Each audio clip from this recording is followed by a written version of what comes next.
رشتہ داری کا لحاظ رکھو، اس میں کسی قدر کی کمی نہیں ہونی چاہیے، رشتے ٹوٹنے نہیں چاہیے۔ بس یہی پیغام ہے اس آیت میں ہم سب لوگوں کے لیے کہ نکاح ایک رشتہ جوڑنا ہے، اور اس رشتے کا آخری درجہ یہ ہے کہ اسے نبھایا جائے، اور نبھاتے نبھاتے آخری حد تک یعنی پوری زندگی اس رشتے کو نبھایا جائے۔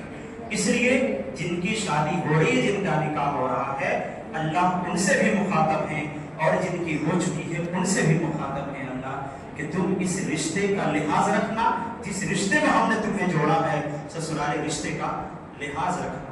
ایک اور آیت تیسری ہے، اس میں بھی اللہ کہتے ہیں یا ایھا الذین آمنوا اتقوا اللہ وقولوا قولا سدیدا، کہ اللہ سے ڈرو اور درست بات کرو۔ اس میں بھی پیغام، اس میں پیغام آدمی جب بیٹھتے ہیں یا ملتے ہیں تو ظاہر سی بات ہے کسی کی زبان سے کوئی نہ کوئی بات ایسے نکل جاتی ہے جو دوسروں کو تکلیف دے دیتی ہے۔ مجمع اکٹھا ہو تو زبان سے بات ایسے نکلے گی، اکیلا آدمی ہو تو کسی بھائی کو نقصان پہنچا سکتا ہے، جب کسی کے ساتھ ہوگا تو ہی اللہ فرماتے ہیں وقولوا قولا سدیدا، کہ یاد رکھنا بھلی بات کہنا۔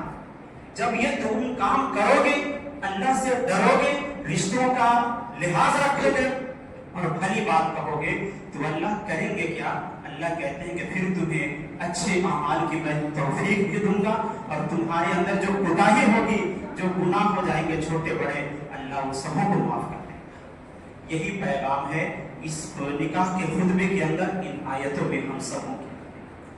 بس آخری بات یہ ہے کہ نکاح ایک عبادت ہے، اور عبادت بھی ایسی ہے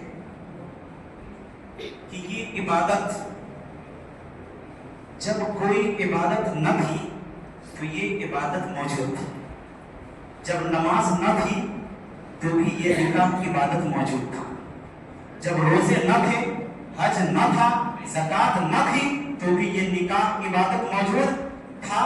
کیا ہم نہیں جانتے ہیں کہ جب روئے زمین پر آدم اور حوا علیہ السلام تشریف بھی نہ لائے تھے، جنت میں ان کا نکاح ہوا ہے، وہاں کون سی عبادت کوئی تھی؟